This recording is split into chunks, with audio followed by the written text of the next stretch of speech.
तो आज हम लोग एक बहुत इंपॉर्टेंट चीज पे बात करेंगे, सीबीसी। किस पे? सीबीसी। जब भी मरीज आता है तो हम कहते हैं सीबीसी करा लो, ठीक, कंप्लीट ब्लड काउंट। तो कंप्लीट ब्लड काउंट क्या होता है और क्यों कराते हैं, आज हम इस पे बात करेंगे। तो ये सीबीसी की रिपोर्ट है। किसकी रिपोर्ट है? सीबीसी। तो इसमें हम देखते हैं हीमोग्लोबिन, देखते हैं कुछ पैरामीटर्स और होते हैं जो एमसीवी है, एमसीएच वैल्यूज होती है, टीएलसी और डीएलसी की वैल्यू होती है, प्लेटलेट की वैल्यू होती है। तो आज हम लोग एक एक करके समझेंगे कि सीबीसी का रेलिवेंस क्या है। तो सीबीसी में तीन बातें पता लगी। पहला आरबीसी, रेड ब्लड काउंट। क्या चीज? रेड ब्लड काउंट, जो हमारी हीमोग्लोबिन वगैरह के बारे में बताता है। दूसरी चीज पता लगी डब्ल्यूबीसी। क्या पता लगी? White blood count. White blood count हमारा टीएलसी और डीएलसी यानी कि टोटल ल्यूकोसाइट काउंट और डिफरेंशियल ल्यूकोसाइट काउंट को बताता है। तीसरी चीज होती है प्लेटलेट। क्या होती है?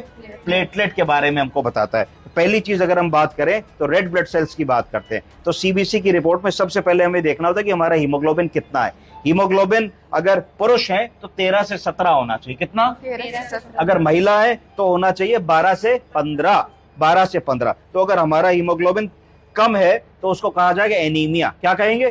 खून की कमी को क्या कहेंगे? अगर खून ज्यादा है, अगर खून 17 से ज्यादा है, 17.5 से ज्यादा है, तो उसको क्या कहेंगे? पॉलीसाइथीमिया। क्या कहेंगे?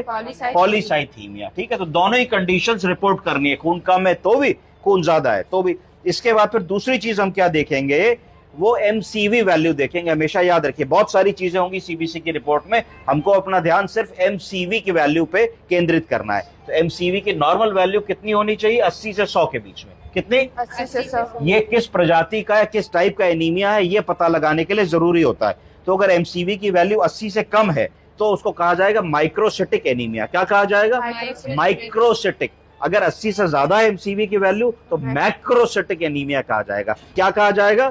Macrocytic anaemia. और अगर 80 से 100 के बीच में है तो नॉर्मोसिटिक एनीमिया कहा जाएगा। सब ठीक हो गई? अब आप हट जाएगा तो उसको नॉर्मोसिटिक एनीमिया कहा जाएगा। आप समझ गए कि नहीं समझे? अब बारी आती है डब्ल्यूबीसी। डब्ल्यूबीसी का मतलब है व्हाइट ब्लड सेल्स। तो व्हाइट ब्लड सेल्स नॉर्मली 4 से 10 हजार होते हैं। कितने होते हैं? 4 से 10 हजार। तो अगर 4 से 10 हजार से ज्यादा है तो उसको क्या कहा जाएगा? ल्यूकोसाइटोसिस। क्या कहेंगे? मतलब ब्लड में इंफेक्शन हो रहा है, टीएलसी बढ़ रहा है, ल्यूकोसाइटोसिस। ये कब बढ़ेगा? इंफेक्शन में बढ़ेगा। कब बढ़ेगा? इन्फ्लेमेशन में बढ़ेगा। कब बढ़ेगा? ल्यूकीमियाज में बढ़ेगा। कब बढ़ेगा? जब स्टेरॉइड की दवा दी जाए मरीज को या फिर कोई एलर्जीज हो, उसमें टीएलसी बढ़ जाएगा। इसको क्या कहा जाएगा? इसको ल्यूकोसाइटोसिस कहा जाएगा। इसका विपरीत, जब टीएलसी 4000 से कम हो जाए, 2000, 1500,